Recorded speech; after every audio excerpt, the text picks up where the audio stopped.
अध्यापक मित्रों, आज हम कार्ल पॉपर के 3 विश्वों की विभावना, ये 3 विश्व वही है जो अपने अनुभव में आते हैं। वो 3 विश्वों की विभावना, उनका तीनों का आंतरक्रिया और इमर्जेंट इवोल्यूशन जो कार्ल पॉपर ने दिए हैं। तो ये अप्रत्याशित उत्क्रांति, 3 विश्व, उनकी आंतरक्रिया और अप्रत्याशित उत्क्रांति, ये जो विचार कार्ल पॉपर ने दिए हैं उनके बारे में बात करेंगे। आप सब समाजशास्त्र के प्राध्यापक हैं, तो ये बहुत ही सर्वविदित है कि सामाजिक विज्ञान की भव्य परंपरा रही है। ईस्वी सन पूर्व की प्रथम सदी में सिनेका द यंगर एक रोमन फिलोसोफर थे, दार्शनिक थे, वो स्टोइक परंपरा के दार्शनिक थे। उन्होंने ईस्वी सन पूर्व की प्रथम सदी में कहा था कि मानव सामाजिक प्राणी है। इसी तरह एरिस्टोटल ने तो बहुत सारे विषय पे लिखा है कि politics, biology, logic, metaphysics, ethics, सब उन्होंने लिखा है। उसमें पॉलिटिक्स में वे कहते हैं कि मानव सामाजिक प्राणी है। अभी सामाजिक समस्या की जब चर्चा करते हैं तब बहुत सारे चिंतकों ने सामाजिक समस्या की चर्चा की है, जिसमें ग्रीक परंपरा से लेके आज तक बहुत सारे हैं। उसमें 2 पद्धति से, दार्शनिक और पद्धति शास्त्र, माने फिलोसॉफिकली और मेथोडोलॉजिकली, जिन्होंने सामाजिक समस्या के ऊपर चिंतन किया है, उसमें सामने एक नाम आता है, वो है कार्ल पॉपर। वैसे कई सारे चिंतकों ने ये चिंतन किया है, उसमें कार्ल पॉपर का नाम सामने आता है। कार्ल पॉपर खुद समकालीन सामाजिक चिंतक है। उन्होंने कुदरती विज्ञान, समाजलक्षी विज्ञान, दोनों के पद्धति शास्त्र, जो व्याप्तिलक्षी तर्क को मानते हैं, वो पद्धति शास्त्र के बारे में तो बहुत से विस्तार से चिंतन किया है, और उसमें क्या प्रैक्टिकल प्रॉब्लम आते हैं उनको सुलझाने का प्रयत्न किया है। जब सामाजिक बात आती है तब समाज का स्वरूप कैसा है, किन विश्वों का अंतरक्रिया होता है, मुक्त समाज क्या है, मुक्त समाज के दुश्मन कौन है, ऐसी कई सारी चर्चा कार्ल पॉपर ने की है। तो कार्ल पॉपर यहाँ पूरा समाज का पूरा व्यापक स्वरूप स्पष्ट करने का संदर्भ है। अभी जहां भी आप दार्शनिक अभिगम बीच में लाते हैं तो फिलोसॉफी के बारे में कहा जाता है कि philosopher is the Spectator of all time and all existence.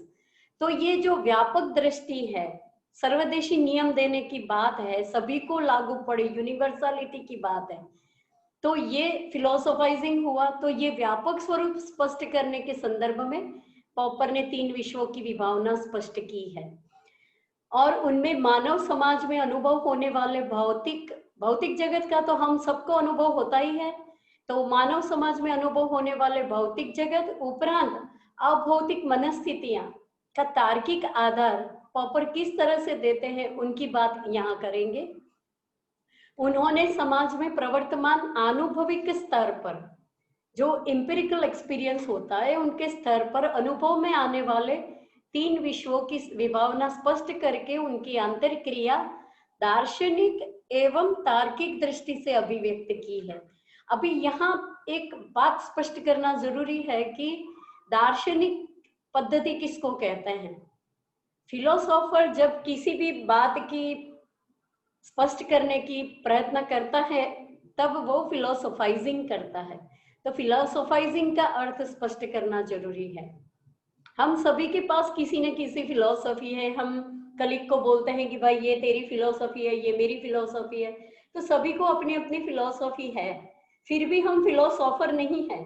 उसका मतलब क्या हुआ कि फिलोसफी तो है, फिलोसफी होना माने एक सामान्य तौर पे कहे जाए तो कहीं बिलीव्स होनी, मान्यताएं होनी।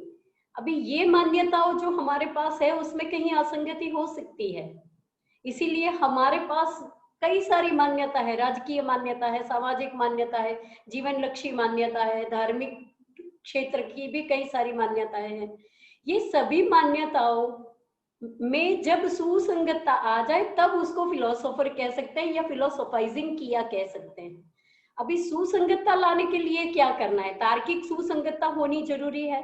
तो तार्किक सुसंगतता लाने के लिए फिलोसोफर ये करते हैं कि खुद का एक जो मत रखते हैं, खुद की जो एक मान्यता रखते हैं, उसको सामने वाले के मत से कंपेयर करके उनकी टीकाएं वेलकम करते हैं कि वो जो कुछ पर मत है, दूसरे का ऑपोजिट मत है, उसको पहले स्टडी करते हैं, उसकी खामियां दिखाते हैं, वो खामियां दिखाने के बाद माने उसका खंडन करते हैं तार्किक तरीके से, और वो खंडन करके सुसंगत तरीके से स्वमत का मंडन करने की प्रक्रिया।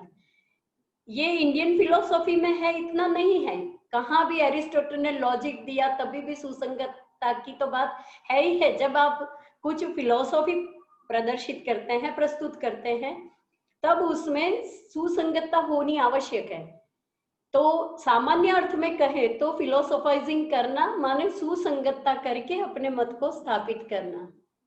तो दार्शनिक दृष्टि में क्या असंभव है? यदि आप तार्किक दृष्टि से देखने जाओ तो एक ही चीज असंभव है और वो है कॉन्ट्राडिक्शन। सुसंगतता का तद्दन विरोधी है तो कॉन्ट्राडिक्शन।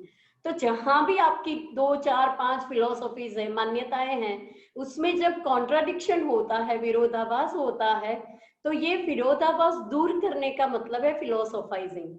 तो इस दृष्टि से देखने जाए तो जो लोग को में मान्य है, लोग जो समझ रहे हैं, कई कई लोग, ऐसा नहीं है सब समझते हैं, लेकिन कई कई लोग समझते हैं कि फिलोसॉफी माने धर्म है, फिलोसॉफी माने ये तो फिलोसोफर है, माने ये स्पिरिचुअल है।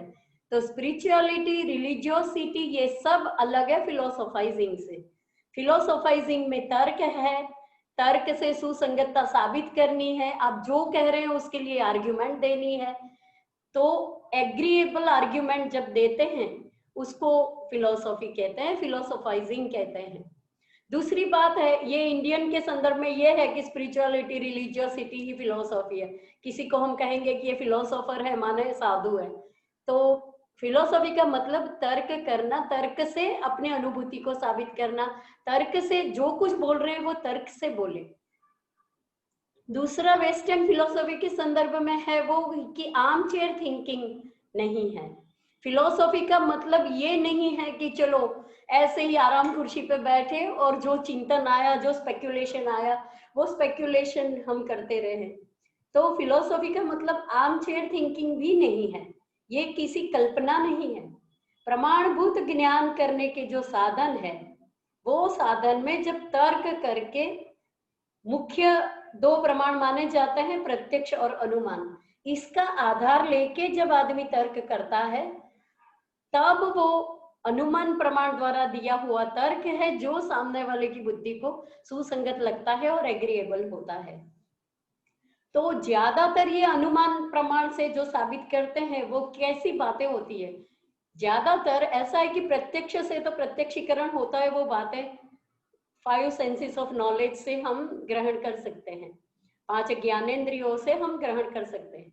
लेकिन जब अनुमान प्रमाण आता है, क्योंकि सब चीजें दिखने वाली नहीं होती है, तो जो नहीं दिखती है जो चीज, उसको उसकी अनुमान करना माने यूं ही कल्पना नहीं की जाती है, बल्कि कुछ प्रत्यक्ष देख के उस प्रत्यक्ष देखी हुई बाबत का नहीं देखी हुई बाबत के साथ नित्य संबंध हो, ऐसा स्थापित हो गया हो, तब ये देखी हुई बात के आधार पर नहीं देखी हुई बात की हम स्थापित करते हैं, तब वो तार्किकता, प्रमाणभूत तार्किकता कही जाती है।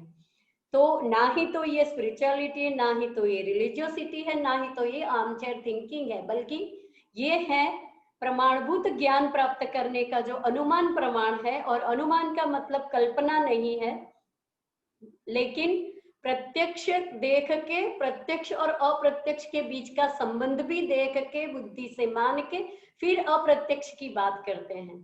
तो ये तार्किकता का थोड़ा संक्षिप्त में इंट्रोडक्शन दिया कि आपको रहे कि ऐसी तरह से केवल कंसेप्चुअली थिंकिंग लेवल पर ये 3 विश्वों को स्थापित करने का प्रयत्न करता है, लेकिन ये ध्यान रहे कि प्रत्यक्ष के आधार ऊपर ही है सब, बिना प्रत्यक्ष के आधार पर कोई बात नहीं है। तो इस तरह कार्ल पॉपर तार्किकता से, अब समझ में आया होगा कि किसको तार्किकता या फिलोसोफाइजिंग कहते हैं। तो इस तार्किकता से तीन विश्वों की विभावना स्पष्ट करते हैं और इनके बीच की इंटरेक्शनिज्म को स्वीकार करते हैं। अभी आंतर क्रिया या इंटरेक्शनिज्म है, उसका शाब्दिक अर्थ थोड़ा समझ लेते हैं। ये कार्टेशियन इंटरेक्शनिज्म को पॉपर स्वीकार करते हैं। तो डेकार्ट जगत में अनुभव में आने वाले दो बेसिक चीज है, व्यापक से व्यापक दृष्टि से देखने जाओ तो एक जड़ है, एक चेतन है। तो जड़ है जिसको कहते हैं शरीर और चेतन को कहते हैं मन। तो माइंड बॉडी रिलेशनशिप है। अभी माइंड बॉडी रिलेशनशिप में क्या होता है, जैसे समाज में व्यक्ति है तो व्यक्ति समाज में कई प्रतिक्रिया कुछ देता है, कुछ भौतिक जगत के प्रति प्रतिक्रिया देता है। तो ये जो प्रतिक्रिया है वो आमने सामने है, समाज की भौतिक चीजों की मानव मन पर प्रतिक्रिया पड़ती है और मन की भौतिक जगत के ऊपर प्रतिक्रिया पड़ती है। तो डेकार्ट ने ये कहा है, बॉडी का व्याख्या दिया और माइंड का व्याख्या दिया। तो बॉडी की ये व्याख्या दी कि जो बॉडी वो है जो सब्सटेंस है, और ऐसा कि जो एक्सटेंडेड नॉन थिंकिंग सब्सटेंस जो है वो बॉडी है, जो विस्तारवान है और अविचारवान है, ऐसा जो द्रव्य है वो शरीर है। शरीर माने यहाँ ये मानव शरीर, प्राणी शरीर ऐसा नहीं है, यहाँ शरीर का मतलब है पूरा भौतिक जगत। और मन है उसकी व्याख्या की है कि जो विचारवान है और अविस्तारवान है, थिंकिंग नॉन एक्सटेंडेड सब्सटेंस। तो बॉडी की व्याख्या है एक्सटेंडेड नॉन थिंकिंग सब्सटेंस और माइंड की व्याख्या है थिंकिंग नॉन एक्सटेंडेड सब्सटेंस। तो ये दोनों एक दूसरे पर अंतरक्रिया इंटरेक्शन करते ही रहते हैं। इंटरेक्शन करने का मतलब ये है कि जो एक्सटेंडेड है, भौतिक जगत है, उसकी कोई घटना है, उसका कारण या उसका परिणाम दोनों मानसिक हो सकते हैं, और जो मानसिक एक घटना बनी है उसका कारण या तो परिणाम भौतिक हो सकता है। तो ये कार्य कारण के संदर्भ में दोनों का अंतरक्रिया होता रहता है। तो ये बाबत को कार्ल पॉपर स्वीकार करके ये बताते हैं, शुरुआत यहां से करते हैं कि वो शरीर और मन दोनों की सत्ता स्थापित करने में एक लाइट उदाहरण देते हैं कार्ल पॉपर। वो Kant, Immanuel Kant German philosopher हो गए, और उन्होंने critique of pure reason, critique of practical reason, critique of judgement, ये बेसिक 3 पुस्तकें लिखी है। उसमें प्रैक्टिकल रीजन के अंतभाग में वो कहते हैं कि 2 चीजें हमेशा नई और निरंतर मुझे आदर बढ़ाने वाली रही है, ये कैंट कहते हैं। वो है स्टारी हेवन अबोव और मॉरल लॉ विद इन। ये 2 चीजें उनको बिल्कुल फैसिनेट करती है कैंट को, स्टारी हेवन अबोव और मॉरल लॉ विद इन। तो पॉपर कहते हैं कि ये स्टारी हेवन अबोव का मतलब है भौतिक जगत, शरीर, बॉडी जिन्हें कहते हैं वो, और जो मॉरल लॉ विद इन है वो व्यक्ति की चेतना को अभिप्रेत करते हैं। तो बोलते हैं कि इसी में से मैं ले रहा हूं कि ये दोनों चीजों को हमें एक्सेप्ट करना है। कार्ल पॉपर मानते हैं कि ये दोनों का स्वतंत्र अस्तित्व स्वीकारना ये मूलभूत तरीके से सही है, दोनों का स्वतंत्र अस्तित्व है। विज्ञान के ज्ञान के परिणाम स्वरूप जब मानव ही मशीन है, ये सिद्धांत प्रचलित होता है, तो ये सही सिद्धांत नहीं है, ऐसा कार्ल पॉपर मानते हैं।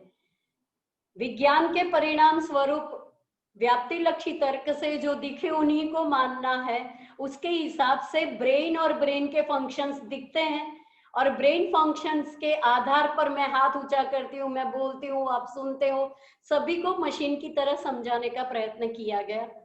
तो ये जो विज्ञान के परिणाम स्वरूप मानव को भी मशीन मान लिया, भौतिक जगत तो मैकेनिस्टिकली वर्तन करता है, लेकिन मानव वर्तन भी ऐसे मैकेनिस्टिकली करता है, ऐसा सिद्धांत जो विज्ञान के असर के नीचे प्रचलित होता है, उसके बारे में पॉपर कहते हैं कि ये सिद्धांत सही है नहीं, क्योंकि मशीन को आप रिप्लेस कर सकते हो, ह्यूमन बीइंग को रिप्लेस नहीं कर सकते हो। तो कहते हैं कि मानव अस्तित्व इरिप्लेसेबल है, और इस हिसाब से तो जीव मशीन से तो बिल्कुल अलग है। वो कहते इतना ही नहीं, मानव चेतना जो है वो सुख दुख अनुभव करता है, सभान तरीके से मृत्यु को फेस करता है, ये सब मशीन को कहाँ फील होता है। तो इसीलिए कांट का अनुसरण करके पॉपर कहते हैं, कांट ने कहा कि एंड इन देमसेल्व्स है, उस यही साध्य है। तो चेतना को या मन को हम स्वीकार कर सकते हैं अपने खुद के अनुभव के आधार ऊपर। तो इस तरह कांट की मान्यता भौतिकवाद के साथ सुसंगत नहीं है।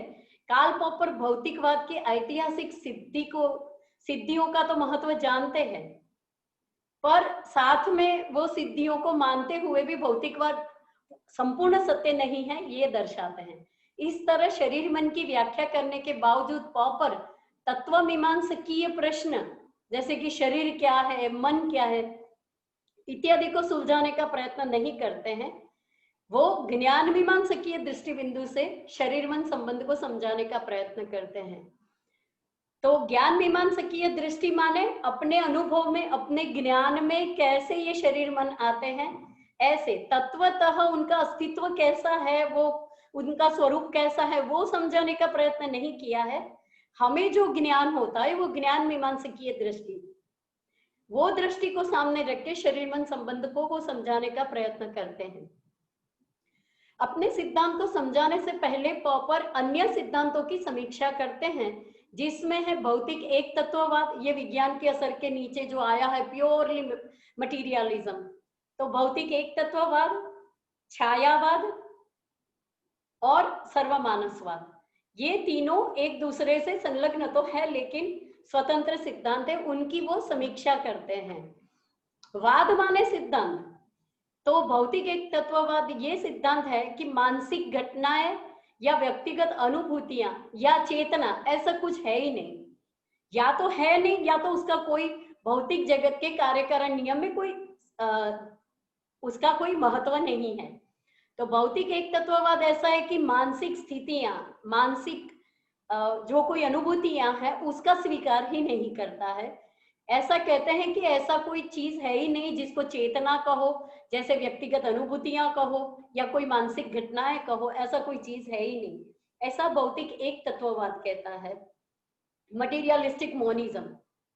अभी छायावाद ऐसा है कि मानसिक घटना को स्वीकार तो करता है, ऐसा नहीं है कि मानसिक अनुभूतियां है ही नहीं, वो भी तो प्रत्यक्षीकरण होती है, मानस प्रत्यक्ष होती है, लेकिन भौतिक दृष्टि से मानस प्रत्यक्ष में मानसिक घटनाएं भी अनुभूत तो होती ही है।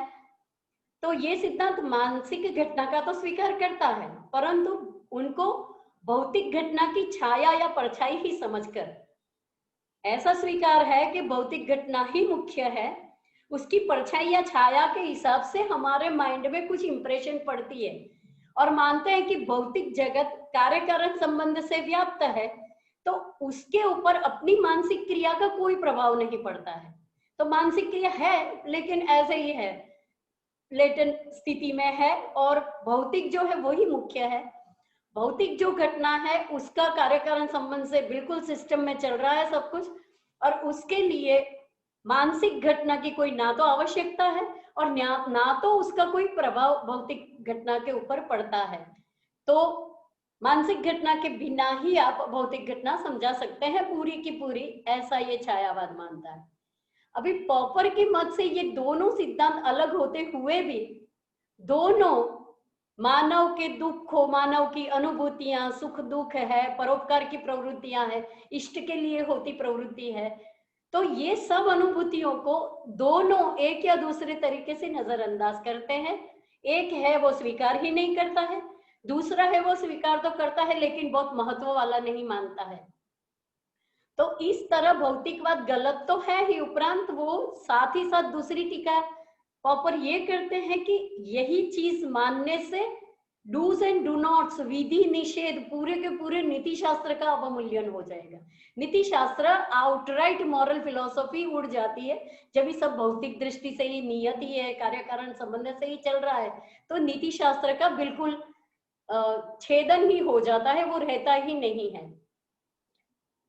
तीसरी वो टीका ऐसा करते हैं कि यदि आप प्योरली भौतिकवाद को मानेंगे तो भौतिकवाद खुद ऐसा है कि खुद ही अपने आप से ऊपर उठ जाता है, भौतिकता से ऊपर उठता है भौतिकवाद खुद ही। यही पॉपर आर्ग्यूमेंट देते हैं कि भौतिकवाद की एक दूसरी समीक्षा करते हुए पॉपर कहते हैं कि भौतिकवाद खुद ही अपने आप से ऊपर उठता है। अभी इनमें उन्होंने 2 संशोधन प्रस्तुत किए हैं। यहाँ मैं ये क्लैरिफाई करना चाहूंगी कि मैं खुद फिलोसॉफी की स्टूडेंट रही हूँ, तो विज्ञान के बारे में ज्यादा नहीं मालूम है मुझे, लेकिन कार्ल पॉपर ने जो उदाहरण दिए हैं वो मैं ऐसे के तैसे आपके सामने रख रही हूँ। तो उसमें विज्ञान की दृष्टि से जो वैज्ञानिकों के नाम है, उनके थियरीज के नाम है, तो वो थियरी के बारे में मैं ज्यादा जानती नहीं हूँ। लेकिन पॉपर एक ये तीसरी आर्ग्यूमेंट है जो उन दोनों आर्ग्यूमेंट के सपोर्ट में उन्होंने दी है उदाहरण देके। तो बेसिक तो 2 आर्ग्यूमेंट उन्होंने दी वही है, लेकिन कैसे भौतिकवाद खुद ही अपने आप से ऊपर उठता है वो बताने के लिए उन्होंने 2 उदाहरण प्रस्तुत किए हैं।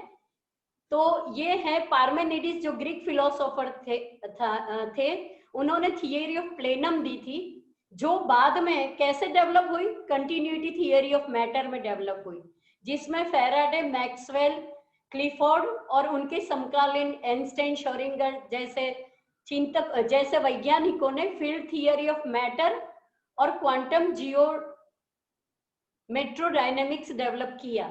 तो ये सब जो कुछ विज्ञान की परंपरा में हुआ, थियरी ऑफ प्लेनम जो बेसिक जो माने जाते थे, उसको ये थियरी से उन वैज्ञानिकों ने डेवलप किया, जो कि आगे वो समझाते हैं कि पहले को जो मैटर की व्याख्या की थी उसी में बदलाव ला दिया। जो मैटर, मटेरियलिज्म, भौतिक तत्व की जो लाक्षणिकता बता रहे थे वो ही बाद में वैज्ञानिकों ने चेंज किया।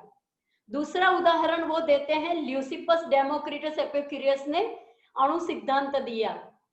तो ये जो अणु सिद्धांत ग्रीक फिलोसोफर, ग्रीक एटोमिज्म है, उसका ही आधुनिक किस में परिणत हुआ, तो क्वांटम मैकेनिक्स में परिणत हुआ, ऐसा पॉपर बताते हैं। तो ये विज्ञान के क्षेत्र के उदाहरण है।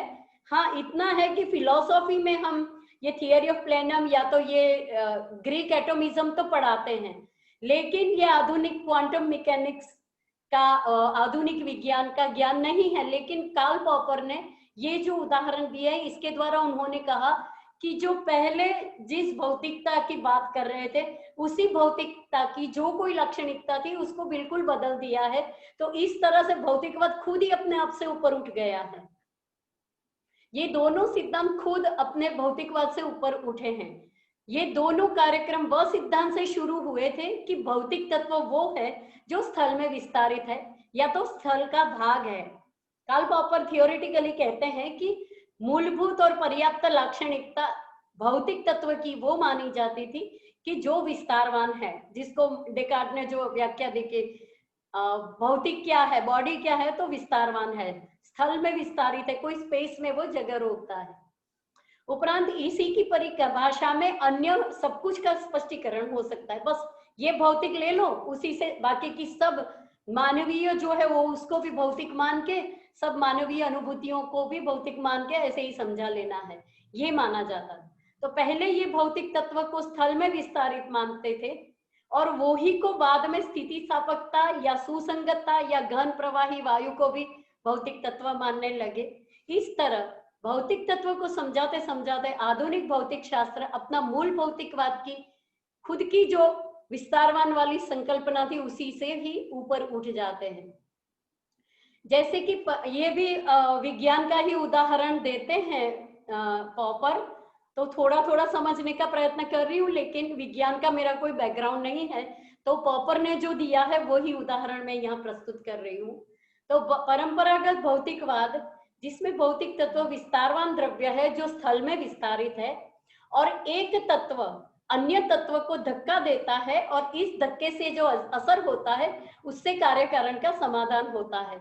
जैसे कि बिलियर्ड खेलते हैं तो एक बॉल का धक्का दूसरे बॉल को होता है और दूसरे बॉल की गति होती है, तो दूसरे बॉल की गति का कारण क्या है, तो पहले बॉल का धक्का था। तो अणु परमाणु एक दूसरे को धक्का देते हैं और ऐसे कार्य कारण की घटनाएं भौतिक जगत में बनती है। यही सिद्धांत न्यूटन के गुरुत्वाकर्षण के सिद्धांत के बाद बदल जाता है, तो उसमें जो धक्का देने की बात है उसके बदले में खींचने की बात आ गई।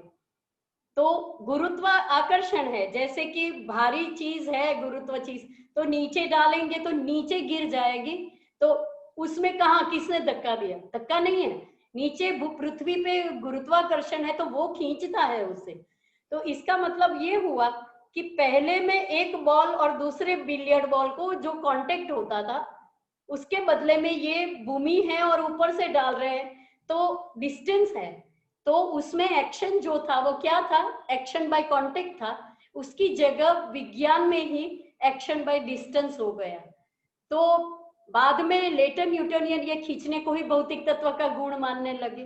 तो भौतिक तत्व के गुण मानने में भी विकसित ऐसा हुआ कि अभौतिक थोड़ा थोड़ा मानने की नौबत आ गई, स्थिति ऐसी आ गई कि अभौतिक को मानना पड़े।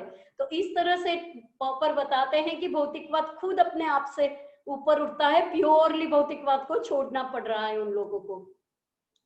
दूसरा उदाहरण देते हुए पॉपर कहते हैं कि आइंस्टाइन के सिद्धांत से यदि मैटर और एनर्जी एक दूसरे में परिणत होते हैं, मैटर एक चीज हुई, एनर्जी दूसरी चीज हुई, दोनों एक दूसरे में परिणत होते हैं, तो फिर वो मूल वाला भौतिक गुण था, भौतिक तत्व का जो गुण है वो तो रहा ही नहीं। तो किसको हम वास्तविक घटना या भौतिक घटना किसको कहें, एनर्जी को भौतिक कहें, अभौतिक कहें? तो ये प्रश्न उठता है।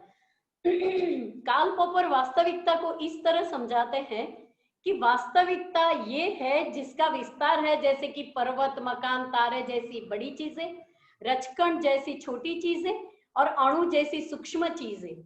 ये विस्तार के पीछे कौन सा सिद्धांत है? तो इसका समाधान करते हुए पॉपर कहते हैं कि वास्तविक घटनाओं या पदार्थों का परिवर्तन का कारण कोई अन्य पूर्वधारित वास्तविक घटना है। माने एक घटना का कारण कोई पूर्व में भी कि वो न दिखती हो, अभौतिक हो, ऐसी पूर्वधारित वास्तविक घटना है। तो जो विस्तारवान है, वास्तविक घटना दिख रही है या कोई पदार्थ दिख रहा है, उसमें जो परिवर्तन आता है कार्य कारण के ओर से, तो उसका कारण क्या हुआ? तो अन्य कोई पूर्वधारित वास्तविक घटना है। वो हकीकत में अस्तित्व रखती है या नहीं ये अलग प्रश्न है, लेकिन हम तार्किक दृष्टि से उसका अनुमान कर सकते हैं। इसको ज्यादा स्पष्ट करने के लिए अगेन उन्होंने कोई साइंस की वैज्ञानिक का ही उदाहरण दिया है। तो दोबारा याद दिलाती हूँ कि विज्ञान का मुझे कोई बैकग्राउंड नहीं है, लेकिन पॉपर को ही समझने का प्रयत्न है यहाँ। तो ब्राउनियन थियरी द्वारा पॉपर ये दर्शाते हैं कि प्रवाही में कुछ सूक्ष्मदर्शक यंत्र से ही दिखाई दे ऐसे अणु है। अभी उनकी गति का कारण अन्य सूक्ष्म तत्वों का असर है, क्योंकि वो रैंडम गति करते हैं।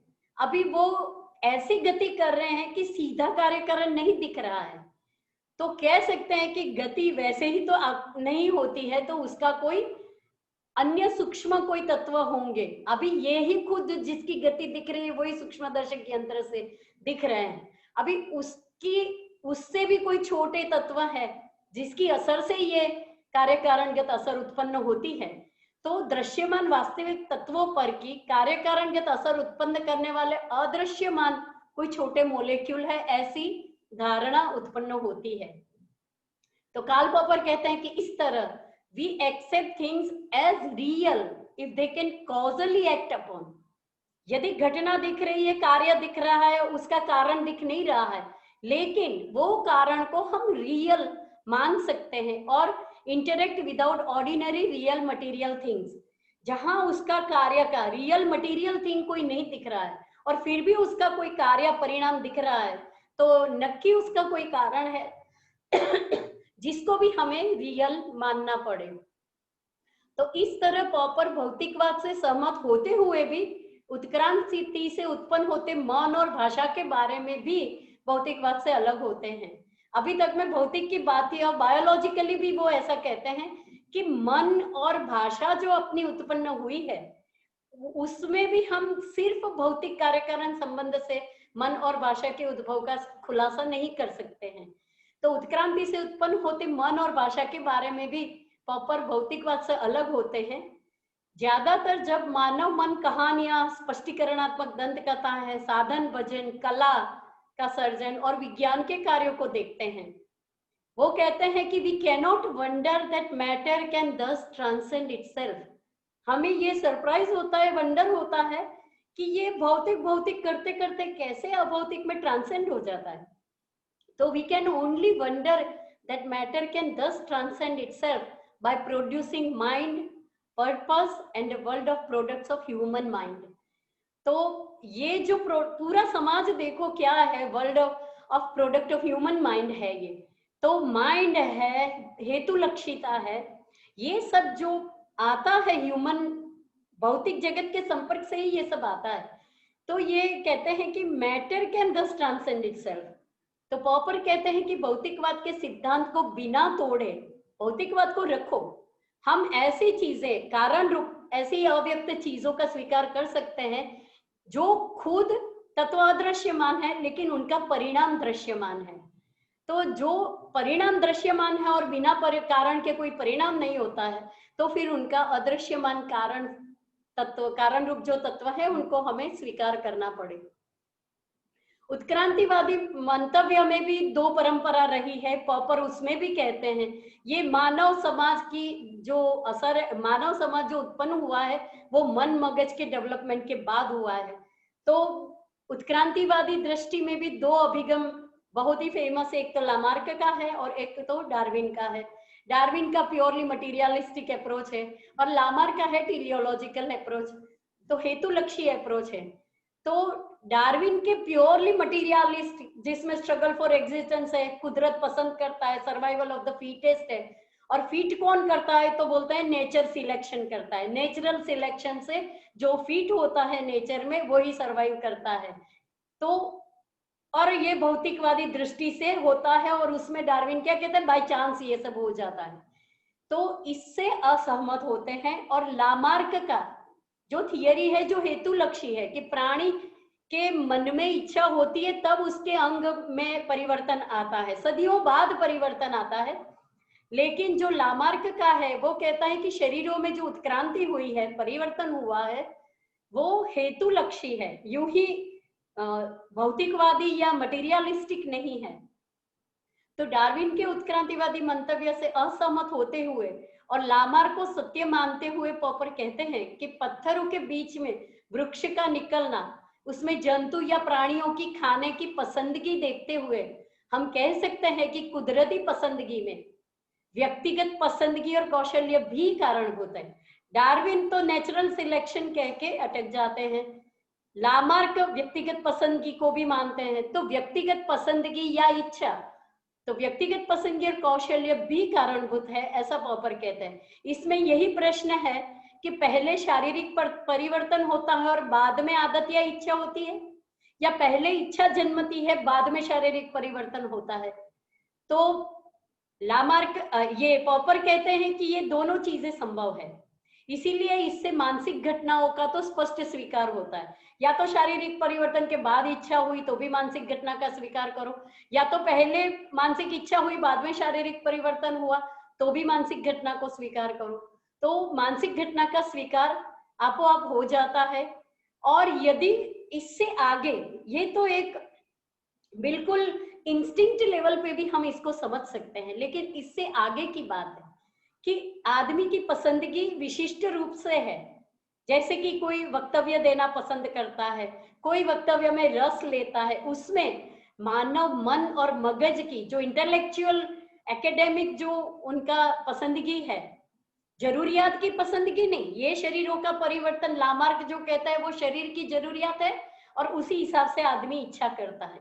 यहाँ शरीर की जरूरत नहीं, मन की या बौद्धिक जरूरत है, और वो इंटेलेक्चुअल की एकेडमिक जरूरियात है जिसमें आदमी पुस्तक पढ़ना पसंद करता है या वक्तव्य देना पसंद करता है, भाषा में ज्यादा से ज्यादा समृद्धि लाने का प्रयत्न करता है। तो ये सब पॉपर कहते हैं कि मानव मन और मगज की ये उत्क्रांति होती है, तभी ये संभव होता है। तो इस तरह अपनी पसंदगियां, विचारणाएं, योजनाएं, वर्तन सभी अपने पर, अपने मगज पर असर करते हैं। इसका मतलब ये हुआ कि प्राणियों और ज्यादातर उच्च कक्षा के प्राणियों की उत्क्रांति में समान अनुभूति के कॉन्शियस एक्सपीरियंस का अस्तित्व का आधार स्पष्ट रूप से मिलता है। ये पॉपर विज्ञान से भी, भौतिकवाद से ही थोड़ा आगे बढ़ते बढ़ते उन्हीं के सिद्धांत के आधार पर वो बताते हैं। अभी तीसरा सिद्धांत था सर्वमानसवाद। ये सिद्धांत के अनुसार मानसिक घटनाएं ही सत्य है और भौतिक जैसी कोई बाबत है ही नहीं। जो आइडियलिस्ट है कि मन में चिंतन आता है, इट्स ओके, बाहर है कि नहीं मालूम नहीं है या तो है ही नहीं, ये जो मानता है वो सर्वमानसवाद है। तो मान लो कि ये दरवाजा दिख रहा है, मुझे दिख रहा है, तो ये मेरे मन में दरवाजे की इमेजिनेशन है, वो सही है। लेकिन बाह्य सच में दरवाजा अस्तित्वमान है कि नहीं, उसके बारे में कोई ना तो स्टेटमेंट है या तो है ही नहीं, हमारे मन का ही प्रोजेक्शन है। जैसे स्वप्न में हम पूरा का पूरा वर्ल्ड क्रिएट कर देते हैं, और आप सबने कभी इंसेप्शन मूवी देखा होगा, ये ऐसा है कि जिससे हमें खुलासा मिल सके कि मान लो ये दरवाजा मेरे मन का प्रतिबिंब है, तो सभी को क्यों दरवाजा दिख रहा है, सब एक साथ स्वप्न देख रहे हैं क्या? तो इंसेप्शन में आपने देखा होगा, शुरू में एक व्यक्ति जाग रहा है और 5 को सुला देता है और वो 5 को एक ही सपने में भेजता है। तो कुछ इस तरह का, ये तो लाइटली एक उदाहरण दे रही हूँ, लेकिन ये जो एक साथ माइंड का प्रतिबिंब होना, ये सर्वमानसवाद है कि सर्वमानसवाद के हिसाब से मानसिक घटनाएं ही सत्य है। मानसिक में हमें टेबल का ज्ञान है, दरवाजे का ज्ञान है, तो बस वो ठीक है, वास्तव में टेबल और दरवाजे की चर्चा नहीं है। तो ये तो बिल्कुल इसीलिए अपना अनुभव से विपरीत है कि यदि ये दरवाजा ही है और दरवाजा मेरे मन की इमेजिनेशन है, तो उसमें जो उत्क्रांति या अवक्रांति हो रही है वो धीरे धीरे नाश हो रहा है, तो वो भी मेरे मन ने क्रिएट किया क्या? ये तो उत्क्रांति में जितना भी परिवर्तन होता है, या तो वो नाश की ओर जाता है या तो विकास की ओर जाता है। जो भी परिवर्तन है, वो परिवर्तन का अनुभव हम अलग अलग क्यों नहीं करते हैं, क्यों एक ही है? तो उत्क्रांति में हुआ जो परिवर्तन है वो खुद ही सर्वमानसवाद को तो गलत साबित करता है। तो पॉपर कहते हैं ये सब तीनों सिद्धांत का क्रिटिसिज्म करके कि as against all this views I suggest that the universe और इट्स इवोल्यूशन इज क्रिएटिव। आप नहीं कह सकते हो कि कार्यकरण है, नहीं है, ऐसा नहीं है, लेकिन इसमें कुछ इमर्जेंट इवोल्यूशन वाली बात भी है, अप्रत्याशित उत्क्रांति वाली बात है उसमें। तो वो कहते हैं कि it's evolution is creative and that the evolution of sentient animals with conscious experience has brought about something new। हमारी जो सभान अनुभूतियां हैं, तो उसने ये पूरे के पूरे भौतिकवाद को बदल डाला है। These experiences were first of a more rudimentary and later of higher kind। पहले वो बिल्कुल निम्न कक्षा थी, धीरे धीरे वो उत्क्रांत होती जा रही है और हायर काइंड की ये मानसिक स्थितियां, मानसिक घटनाएं बनती जा रही है। और आखिर में वो तो वहां तक कहते हैं कि in its and that kind of consciousness of self, ये कुछ ज्यादा ही वो विज्ञान के आधार पे साबित करते हैं कि कॉन्शियसनेस ऑफ सेल्फ तक हमें वो हमारी ब्रेन के बाद की जो मन मगज समस्या में मन की जो चेतना है वो उत्क्रांत होते होते वहां तक जाती है। और the kind of creative emerge which I suggest we find in man only. Human being में ये संभव होता है। तो पॉपर मानते हैं कि मानव ने अपने मन से एक नए वस्तुलक्षी विश्व का निर्माण किया है। माने मन ने जो क्रिएट किया है, जो समाज है, जो सर्जन है, पुस्तकें हैं, ये सब क्या है? तो ये एक वस्तुलक्षी सत्य है। इसको हम ये नहीं कह सकते कि ये तो व्यक्तिलक्षी सत्य है, इसको वो वस्तुलक्षी विश्व का ही निर्माण करें, जिसमें कला, मिथक, वैज्ञानिक सिद्धांत, कविताएं, संगीत इत्यादि समाविष्ट है, जिसको वो वर्ल्ड 3 कहते हैं।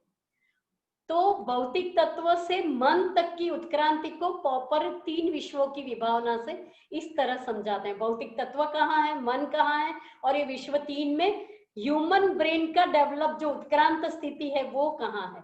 तो वो स्थिति बताने के लिए पहले नीचे से देखते हैं। तो वर्ल्ड जो फिजिकल वर्ल्ड है, भौतिक जगत है, उसमें वो बताते हैं living organisms, the heavier elements, liquids, crystals, hydrogen, helium से जो कोई भौतिक जगत के फिजिक्स के जो तत्व हैं वो भौतिक जगत का पार्ट है।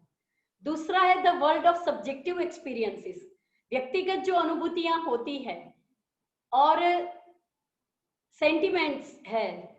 तो ये सेंटिएंट जो बीइंग्स है, एनिमल कॉन्शियसनेस, ये सब जो हमारी खुद की कॉन्शियसनेस है वो वर्ल्ड 2 का भाग है। और वर्ल्ड 3 ये है कि जो आदमी का मन जो उत्क्रांत होता है, और उत्क्रांत होने के बाद जो क्रिएटिविटी उसमें आती है, वो work of art, work of science, technology, human language, theory of self, theory of death, कई सारे हैं जो मानव मन ने क्रिएट किया है। तो वो भी एक वस्तुलक्षी विश्व है, ऑब्जेक्टिव वर्ल्ड है, और उसको वो कहते हैं वर्ल्ड 3 है। तो वो कहते हैं कि कार्य कारण सिद्धांत में भविष्य की घटना का पूर्व कथन हो सकता है, लेकिन पॉपर ऐसी घटना के प्रति ध्यान आकर्षित करते हैं जो अप्रत्याशित हो, आकस्मिक हो, इमरजेंट हो, और कला के सर्जन को वो इनका उत्कट उदाहरण बताते हैं। सिर्फ कला का सर्जन नहीं, कुछ भी सर्जन जो मानव ब्रेन करता है, मानव माइंड करता है, तो ह्यूमन माइंड जो कुछ क्रिएट करता है वो आकस्मिक होता है। तो इसको, और वो उत्क्रांत मगज ही कर सकता है। तो पॉपर कहते हैं इसको सर्जनात्मक उत्क्रांति, क्रिएटिव इवोल्यूशन, या अप्रत्याशित उत्क्रांति माने इमर्जेंट इवोल्यूशन कहते हैं। पॉपर कहते हैं कि ये सर्जनात्मक या अप्रत्याशित उत्क्रांति भौतिक कार्य कारण के साथ जाने वाले नियतिवाद से बिल्कुल विपरीत है। भौतिक कार्य कारण का क्या स्वभाव है? ये कारण अस्तित्वमान है और उसका ये कारण आज आया, कल आया, परसों आया, 1000 बार आया, तो बाद में वो जो कारण होगा यदि हाजिर, तो वो ही परिणाम आएगा। ये नियत है, निश्चित है। तो कार्य कारण में जो नियतिवाद है उसका एक एज्यूम किया गया है कि प्रकृति में एक रूपता है, यूनिफॉर्मिटी ऑफ नेचर। विज्ञान मान लेता है, भौतिक शास्त्र मान लेता है कि there is a uniformity of nature. तो ऐसे यूं ही बार बार ये यूनिफॉर्मिटी बदलती नहीं है, यूनिफॉर्मिटी ही रहती है, डिस्टर्बेंस नहीं होते हैं। तो नियत है, जो कुछ कार्य कारण से भौतिक चीजों का हम समझाते हैं वो नियत है, निश्चित है। इससे विपरीत एक इमर्जेंट इवोल्यूशन बिल्कुल आकस्मिक होगा, अचानक ही होगा, तो ये नियत नहीं है। तो पॉपर मानते हैं कि सर्जनात्मक अथवा आकस्मिक उत्क्रांति का सिद्धांत ऐसा है कि उत्क्रांति की प्रक्रिया में नई चीजें या नई घटनाएं बनती है जिसमें अनपेक्षित और अप्रत्याशित होने की लाक्षणिकता होती है, तद्दन नई होती है। तो ये, और ये अचानक ही उत्पन्न होती है और नई ही होती है। ऐसा नहीं है कि पहले था उसी का कुछ न कुछ परिवर्तन है, ऐसा नहीं है, नई ही होती है। तो इस सिद्धांत की भी 3 दृष्टि टिकाए हुई है ये अप्रत्याशित सिद्धांति। एक तो नियतिवादियों की ओर से टिका हुई है, अणुवादियों की ओर से टिका हुई है, और शक्यताएं या संभावना के सिद्धांत को मानने वालों की ओर से भी टिका हुई है। नियतिवादी की ओर से जो टीका हुई है उसमें लाप्लास की टीका मुख्य है। उनका कहना है कि समग्र ब्रह्मांड की वर्तमान जो अवस्था है वो पिछली अवस्था का परिणाम है, और अब भविष्य में जो अवस्था होने वाली है उसका अभी जो परिस्थिति है वो कारण है। तो कुछ भी अनिश्चित नहीं है, सब कुछ निश्चित है। ये भौतिक शास्त्र का स्टैंडर्ड सिद्धांत है। लाप्लास ने उनके मत को अपने फिलोसॉफिकल एसेज इन प्रोबेबिलिटी की प्रस्तावना में प्रदर्शित किए हैं। उनका मानना है कि संभावना के सिद्धांत में व्यक्तिगत अपर्याप्त ज्ञान हो सकता है, परंतु वस्तुलक्षी अनियतिवाद या आकस्मिक जैसी घटना नहीं है, ऐसी घटनाएं हो ही नहीं सकती। लाप्लास ऐसा कहते हैं कि जब संभावना हम कहते हैं कि ये होगा, आगाही करते हैं, तो वो आगाही में जो अभी की पिछली जो कोई घटना है उसके बारे में ही वो परिणाम होगा। यदि कहीं कुछ नया परिणाम दिखता है तो मान लो कोई कारण पहले से ही था ही, लेकिन हमारा उसके बारे में ज्ञान नहीं था, लेकिन वो पूर्व निश्चित जो होता उसी का परिणाम आया है। तो भौतिक जगत में ये सब कोई आकस्मिक घटना बनती है ऐसा नहीं है। तो एक तरफ से वस्तुलक्षी भी कहो, ऑब्जेक्टिव भी कहो, और ऑब्जेक्टिविटी है तो उसमें नियतिवाद ही है, ऐसा लाप्लास कहते हैं। पॉपर कहते हैं कि यह नियतिवादी सिद्धांत ठीक ठाक स्वीकार्य तब लगता है जब हम अणु को अविभाज्य कठोर निकायों मान लें, पर जबकि एपिक्यूरियस ने भी अनियतिवादी अणुवाद प्रस्तुत किया है और समग्र अणु का परिचय और इलेक्ट्रॉन जैसे उपपारमाणिक कण नई शक्यताएं दिखाता है, ऐसा माना है। इसका मतलब हुआ कि परमाणु और आणविक टक्कर नियतिवादी स्वरूप का नहीं है। कभी अणु जो रैंडम मूवमेंट करते हैं उसको हम नहीं जानते हैं ऐसा कुछ है, ऐसा मान के खुलासा करना, उसके बजाय पॉपर कहते हैं कि उसको नई ही माने, वो बेहतर है। यहाँ प्रथम बार जिसने छेड़ी है चर्चा वो है चार्ल्स सैंडर्स पर्स। उन्होंने कहा था कि हमें ब्रह्मांड को समझने के लिए वस्तुलक्षी आकस्मिकता को मानना पड़ेगा। इस प्रकार लाप्लास को कह सकते हैं, पॉपर कहते हैं कि लाप्लास को कह सकते हैं कि आधुनिक भौतिक विज्ञान को यह स्वीकार करना होगा कि वस्तुलक्षी आकस्मिक घटना है, और उसमें वस्तुलक्षी संभावना या सहज प्रवृत्ति है। वस्तुलक्षी अनियतिवाद होने के बावजूद वस्तुलक्षी संभावना रही है, ऐसा पॉपर कहते हैं। अणुवादियों के मत से सभी भौतिक निकाय और सभी जीवों अणु की संरचना के सिवा और कुछ नहीं है। हम अणु के बने हुए हैं। इस तरह कहीं व्यवस्था की नवीनता हो सकती है, सिस्टम कुछ नए तरीके से आ सकती है, परंतु तद्दन नया ही इमर्ज हो ऐसा नहीं हो सकता। कोई चौक्कस परमाणु की व्यवस्था के ऊपर से हम सैद्धांतिक दृष्टि से अणु की किसी भी नई व्यवस्था की आगाही कर सकते हैं। यदि हमने अणु के मूल आंतरिक गुण को जान लिया है तो हम उसकी व्यवस्था थोड़ी नई करके नई व्यवस्था बता सकते हैं, लेकिन तद्दन नया कोई वस्तुलक्षी घटना अस्तित्व में नहीं होता है। पॉपर कहते हैं ठीक है, इस प्रकार का भविष्य कथन करने के लिए जरूरी अणु के आंतरिक गुण का और उसकी व्यवस्था का हमारे पास पर्याप्त ज्ञान नहीं है। तो परंतु सैद्धांतिक दृष्टि से कहा जाता है कि ये ज्ञान हम ये पॉपर नहीं कह रहे हैं, ये अणुवादियों की ही आर्ग्यूमेंट है कि सैद्धांतिक दृष्टि से ये कहा जा सकता है कि ज्ञान हम सुधार कर सकते हैं और इसीलिए हमें सैद्धांतिक रूप से स्वीकार करना पड़े कि अणु की नई व्यवस्था और उसके परिणाम का हम भविष्य कथन कर सकते हैं। नई चीज का नहीं, नई व्यवस्था का। इसका उत्तर देते हुए पॉपर कहते हैं कि इस प्रकार का भविष्य कथन करने से तो वैसे हम बहुत दूर हैं, इसलिए इसको नया या सर्जनात्मक उत्क्रांति मानने का ही आधार मिलता है। हम सर्वज्ञ हो जाए तब ये सब संभव होगा। तो ये सर्वज्ञ एक तरह से ह्यूमन बीइंग के लिए तो यूटोपियन आइडिया है। तो पॉपर कहता है कि इसीलिए नया या सर्जनात्मक उत्क्रांति मानो, यही इसका आधार मिलता है। और तीसरा जो तर्क है वो यही दो तर्कों से ही संबंधित है। इसके मत में ब्रह्मांड की उत्क्रांति में यदि कुछ नया उद्भव होता हुआ लगे, कोई नया रासायनिक तत्व या किसी नई आणविक नई संरचना या कोई नया संयुक्त अणु या कोई जीवंत व्यक्ति, जीवंत भाषा या सचेत अनुभव, तो जिस भौतिक कण या संरचना से ये संभव होता है उसमें पहले से ही अमुक निश्चित परिस्थिति में ये नया पैदा करने का स्वभाव, संभावना, शक्यता या क्षमता होती है। अव्यक्त रूप में कार्य को निष्पन्न करने की क्षमता या संभावना पहले से थी ही, तभी उसने उत्पन्न किया, ऐसे ही नया नहीं होता है। इंडियन फिलोसॉफी में कार्यकारण संबंध में सत्कार्यवादी सांख्य और असत्कार्यवादी न्यायिकों के बीच यही चर्चा है। तो सांख्य के हिसाब से देखने जाए तो ये तर्क है कि अव्यक्त रूप से उसमें पड़ा ही है तभी वो उत्पन्न हुआ, न्यायिकों की तरह आरंभ नहीं होता है, नए सिले से नहीं होता है, ऐसा ये तर्क है। दूसरे शब्दों में नए समुच्चय या संरचना में प्रवेश करने की शक्यता या संभावना और दिखने में अप्रत्याशित और आकस्मिक लगे ऐसे नए गुणों का उद्भव करने की शक्यता या संभावना वो उत्पन्न करने से पहले ही वहां मौजूद थी, होनी चाहिए, तब भी वो उत्पन्न होगा। ऐसे ex nihilo nihil fit, out of nothing nothing comes, तो पहले से ये होगा ही, तब भी जाके वो कार्य या परिणाम हो सकता है। और ये निहित या प्रच्छन्न शक्यताओं या संभावनाओं नए उत्क्रांतिक कदम का या नए गुणों का भविष्य कथन कर सकते हैं। इस तरह उत्क्रांति कभी सर्जनात्मक या नहीं हो सकती, नई नहीं हो सकती।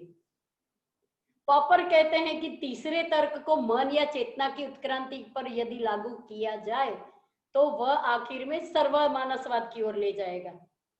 यदि सब निश्चित ही मान लो और वो मन को लागू पाड़ो, यदि भौतिक जगत में कार्यकरण लागू पाड़ते हैं तो ठीक है, वहां तक भौतिकवाद का तो पॉपर भी स्वीकार करते हैं। प्रश्न ये है कि ये हम मन या चेतना में लागू करेंगे तो उसमें वो तो फिर आखिर सर्वमानसवाद की ओर जाएंगे, और सर्वमानस की टीका हमने पहले ही देख ली है, तो वो तो उसमें ऑलरेडी आपत्तियां है ही है। तो पॉपर कहते हैं कि उपर्युक्त तीनों तर्क परंपरागत भौतिक शास्त्र पर आधारित नियतिवादी प्रकार के हैं, परंतु नए अणु सिद्धांत क्वांटम मैकेनिक्स पूर्ण नियतिवाद का सदंतर निषेध या विरोध करता है। सभी जगह पूर्ण नियतिवाद नहीं है। क्वांटम मैकेनिक्स, यहाँ दोबारा यही पॉपर साइंस की परिभाषा में बात करते हैं, मैं सिर्फ पॉपर का एज इट इज ले रही हूँ। तो क्वांटम मैकेनिक्स ने प्राथमिक कण और अणु की वस्तुलक्षी संभावना दर्शाते विधानों के सिद्धांत को दिया। इसके परिणाम स्वरूप लाप्लास के नियतिवाद का सीधा खंडन भी हो जाता है, अर्थात कार्य कारण स्पष्टीकरण का परिवर्तन संभावना स्पष्टीकरण में होता है। तो इस तरह पॉपर कहते हैं कि now if we take into account the change from classical physics to modern atomic physics with its objective probability or propensities, then we find that a full defense of the idea of emergent evolution against criticism like those of Kohler's is at our disposal. We can admit that the world does not change insofar as certain universal laws remain invariant, but there are other important and interesting law-like aspects, especially probabilistic propensities, that do change depending upon the changing situation. Thus, my answer to Kohler is simple. There can be invariant laws in emergence, for the system of invariant laws is not sufficiently complete and restrictive to prevent the emergence of new law-like properties. ये popper कहते हैं। इसमें popper emergent events विज्ञान में भी कई बताते हैं, वो हम संक्षिप्त में देख लेते हैं कि इमर्जेंट इवेंट्स जैसे कि आकस्मिक घटनाएं कैसी है। तो पॉपर कहते हैं कि वर्तमान ब्रह्मांड विज्ञान के मुताबिक आकस्मिक घटनाएं इस तरह है कि हाइड्रोजन हीलियम जो प्रथम बिग बैंग से अस्तित्वमान है, उनसे अतिरिक्त अन्य वजन वाले तत्वों का कार्य, पृथ्वी पर जीवन की शुरुआत, चेतना का प्रादुर्भाव और मानव मगज और मानव भाषा का प्रादुर्भाव, यही मुख्य है चौथा जो है पॉपर के लिए, और हमारे ये पेपर का मुख्य हार्द यही है। पॉपर कहते हैं कि इन चारों में पहला है जो है वो आकस्मिक नहीं बल्कि पूर्व कथनीय है। दूसरा जो जीवन की शुरुआत है, तो वैज्ञानिक दृष्टि से अभी उसका पूर्ण उत्तर नहीं पाया गया, परंतु जीवों के कई गुण ऐसे हैं जो स्पष्ट रूप से आकस्मिक हो, अप्रत्याशित हो।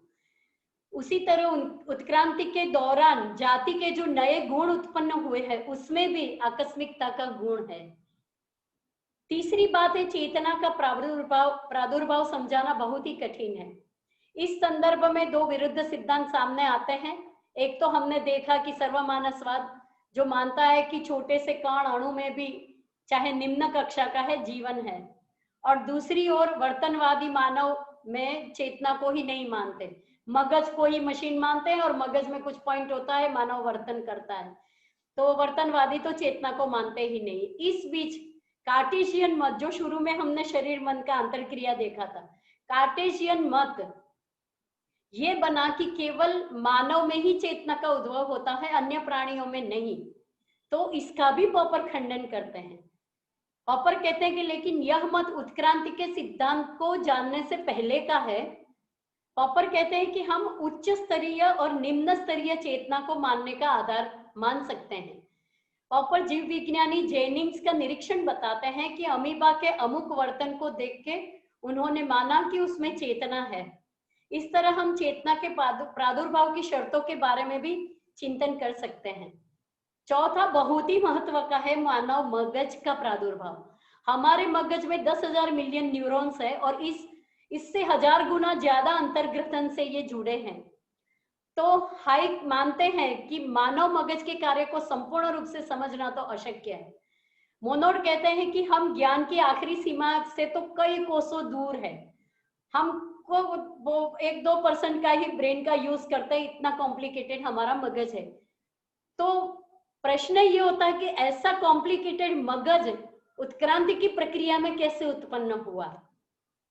तो पॉपर ये अनुमान लगाते हैं, जो पहले मैंने जो अनुमान की व्याख्या दी थी वो ये कोई अटकल नहीं है, कोई कल्पना नहीं है। ये अनुमान ऐसे लगाते हैं कि my guess is that it was the emerging human language which creates the selection pressure under which the cerebral cortex emerged, and with this cerebral cortex the human consciousness of self। तो भाषा का उद्भव हुआ, ऐसी मानसिक जरूरत उद्भव हुई, ये हेतुलक्षी से एक क्रिएशन ऐसा हुआ कि सेरेब्रल कॉर्टेक्स इमर्ज हुआ, और ये सेरेब्रल कॉर्टेक्स जो इमर्ज हुआ है वो उसका परिणाम स्वरूप आया ये कॉन्शियसनेस है।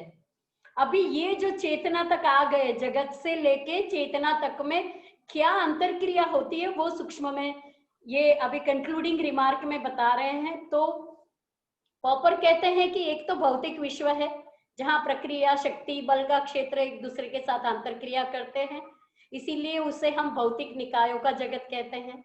इसके अतिरिक्त मानसिक स्थितियां हैं और वो अपने भौतिक निकायों के साथ अंतरक्रिया करते हैं, तो वो भी सत्य है। उपरांत अन्य प्रकार की भी मानसिक स्थितियां होती है जो मानव वर्तन को स्पष्ट करती है, जैसे कोई सर्जनात्मकता है। तो पहला है विश्व एक है, दूसरा विश्व दो है, तीसरा विश्व तीन है। पॉपर के मत से शरीर मन संबंध की समस्या का उत्तम समाधान आंतरक्रियावाद ही है, वो शुरू में हमने देखा। अर्थात मानसिक और शारीरिक स्थितियां अंतरक्रिया करती है, क्योंकि सभी अंतरक्रिया मगज में होती है, इसीलिए इसे मन मगज समस्या भी कह सकते हैं हम। तो पॉपर के मत से विश्व तीन के जो कार्य सर्जनात्मक को समझना, विश्व तीन के कार्य को समझना अति आवश्यक है। विश्व तीन का मतलब है मानव मन के सर्जनों का विश्व, जैसे कथाएं, स्पष्टीकरणात्मक उपस्थापनाएं, टेक्नोलॉजी, समाज, वैज्ञानिक सिद्धांत, समस्याएं, सामाजिक संस्थाएं, कला का सर्जन। अभी विश्व तीन के सभी पदार्थ या विषय हमारे बनाए हुए हैं, मानव के मन का क्रिएशन है सब। और महत्व इस बात का है कि ये किसी कोई योजनाबद्ध उत्पादन नहीं है, ये कोई नियतिवादी नहीं है। धीरे धीरे धीरे ये उत्क्रांत होता गया है, अयोजनाबद्ध तरीके से ये योजना उत्पन्न हुई है। तो विश्व ये अंतरक्रिया कैसे होती है, तो विश्व तीन की कई चीजें भौतिक स्वरूप में भी है, इस तरह वो विश्व एक और विश्व तीन दोनों का हिस्सा है। जैसे कि लाइब्रेरी है, पुस्तकें है, स्थापत्य है, चित्र है, ये विश्व तीन का भी हिस्सा है, एक का भी हिस्सा है। और विश्व तीन के विषय सत्य ही है, ऐसा नहीं है कि विश्व एक में भौतिक स्वरूप प्राप्त करने के बाद ये विश्व तीन वाले सत्य होते हैं, ऐसा नहीं है। विश्व तीन के विषय अपने आप में सत्य है और जब चाहे उसे हम विश्व एक का भाग होके विश्व एक निर्माण कर सकते हैं। इस तरह विश्व तीन विश्व एक के साथ अंतरक्रिया करता है। अभी सर्जक यदि कोई दूसरे व्यक्ति को अपने सर्जन की नकल करना सिखाता है या तो उसकी कृति देख के कोई दूसरा व्यक्ति उसको सीखता है, तो वो विश्व दो को आभारी है। इस तरह विश्व दो की प्रक्रिया से विश्व एक को साथ लेके विश्व तीन का निर्माण होता है और वह फिर विश्व एक को असर करता है। इस तरह आकस्मिक और सर्जनात्मक उत्क्रांति सतत होती रहती है, यही कार्ल पॉपर का सिद्धांत है। ये तार्किक और दार्शनिक दृष्टि से समझाने का प्रयत्न किया है। Thank you very much.